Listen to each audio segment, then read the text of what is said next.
Bonjour et bienvenue dans ce 7e épisode de Vous avez dit Startup. Nous allons aller à la rencontre de Hugoline Soler, fondatrice de la startup RecNoRec, qui développe un procédé permettant de produire des matériaux recyclables en partant de matériaux non recyclables. Allez, suivez-moi!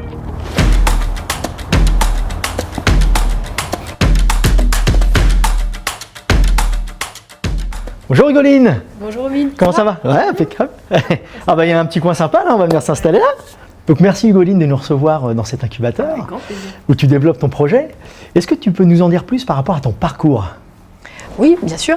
Donc moi j'ai un parcours de presque 20 ans dans les métiers de l'environnement. Je suis ingénieur agronome et spécialisé dans la gestion des déchets à l'origine.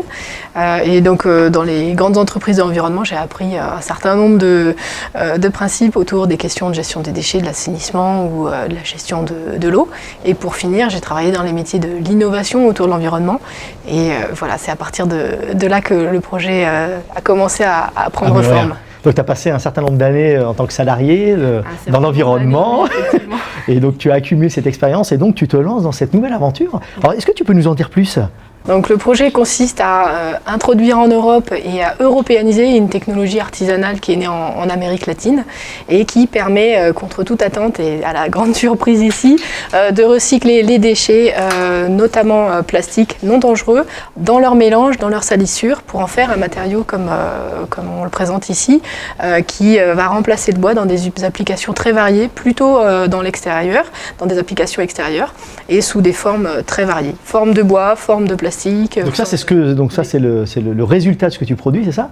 Et ça c'est quoi exactement? Qu'est-ce qu'il y a là-dedans? C'est des déchets polluants? Ce que je produis, c'est ce que la technologie et mes partenaires en Amérique latine produisent, parce que j'ai pas encore cet outil de production. Ça effectivement c'est un exemple très propre du type de déchets qu'aujourd'hui en France et en Europe on ne sait pas recycler et que donc on appelle non recyclables. Donc c'est des déchets qui échappent aux filières traditionnelles parce qu'on n'arrive pas à aller vers un produit le plus pur possible et le plus propre possible.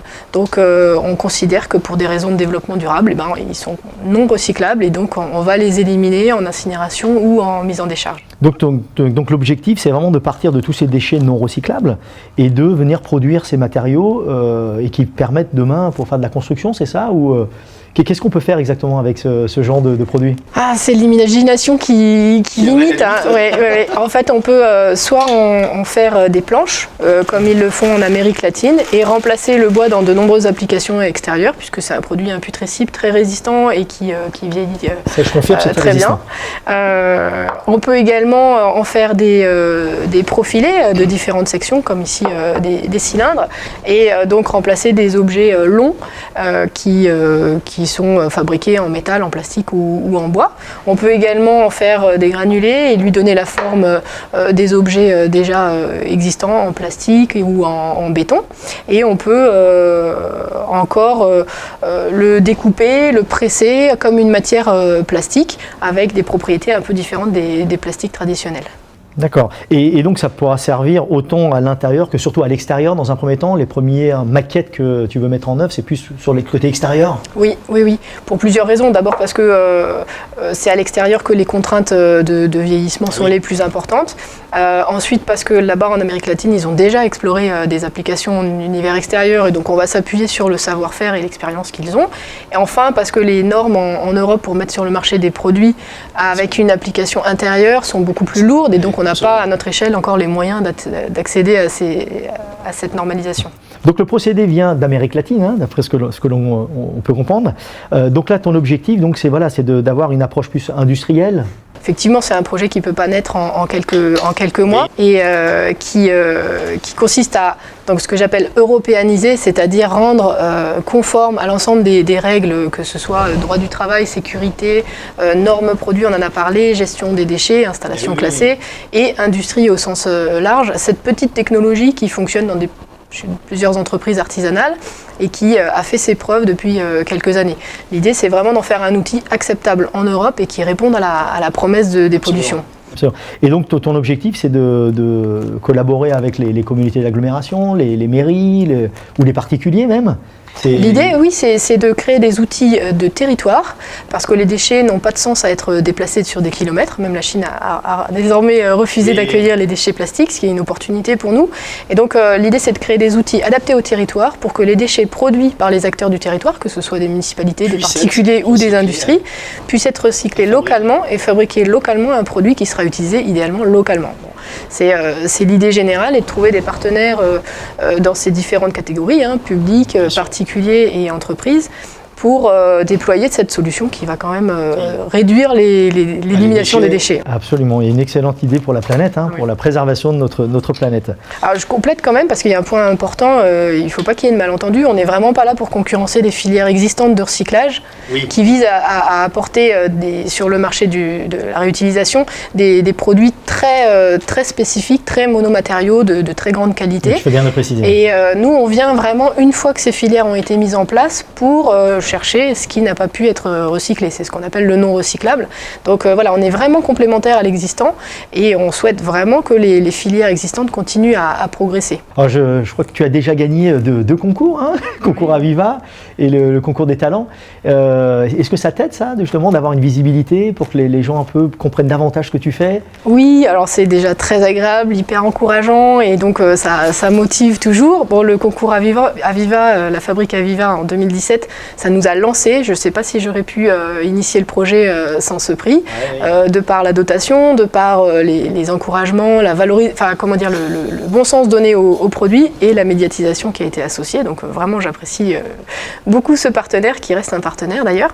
Et puis le concours Talent, c'était une reconnaissance au niveau régional, c'était le prix la création d'entreprise d'innovation Île-de-France, qui a donné du sens à l'échelle municipalité, acteurs publics à notre projet. Quelle est la prévision là, par rapport à l'année à venir? Tu recherches des fonds? Comment tu vas développer l'entreprise? Là, il y a 3 grands axes de travail sur le prochain semestre, qui sont l'implantation de notre technologie miniature. Donc on est en train d'importer des outils tout petits qui vont reproduire la technologie. Donc, au niveau R&D, premier axe, c'est de valider la promesse qu'on a faite, en montrant que ces déchets, on peut les transformer en un matériau à notre petite échelle de laboratoire. Le deuxième axe, c'est un axe d'ingénierie, c'est-à-dire arriver à un coût de revient local, ce que j'appelais européanisé, donc les grandes lignes du coût de revient de ce produit, et donc le modèle économique précis, parce qu'aujourd'hui, on ne peut pas vraiment s'inspirer des coûts en Amérique latine.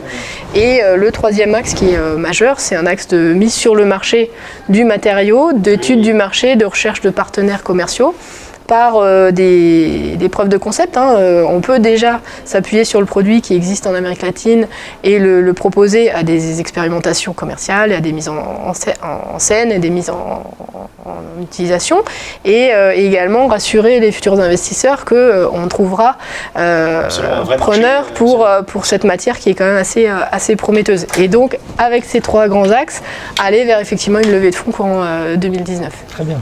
En tout cas, je te remercie pour cette interview.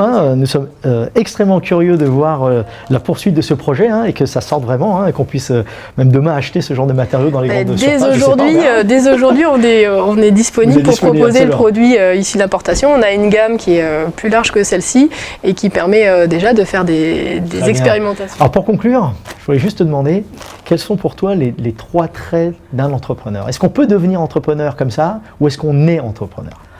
Bon, loin de moi de capacité de répondre correctement. Moi, je dirais qu'il faut être engagé. Il ne faut pas compter son temps, et ça, c'est vrai. Et ça, c'est certain. Et puis, il faut être un peu fou. Donc voilà, je pense qu'il y a, je ne sais pas si on est entrepreneur, ce serait vraiment prétentieux d'avoir une réponse là-dessus. Par contre, on peut au moins le devenir, et on peut le devenir par un processus de maturation personnelle qui fait qu'on a envie de faire les choses autrement, et je crois que c'est cette folie d'engagement qui me paraît vraiment fondamentale. Merci beaucoup. Et merci de nous avoir suivis pour ce 7e épisode de Vous avez dit Startup. Nous vous retrouverons dans un mois dans Vous avez dit Startup.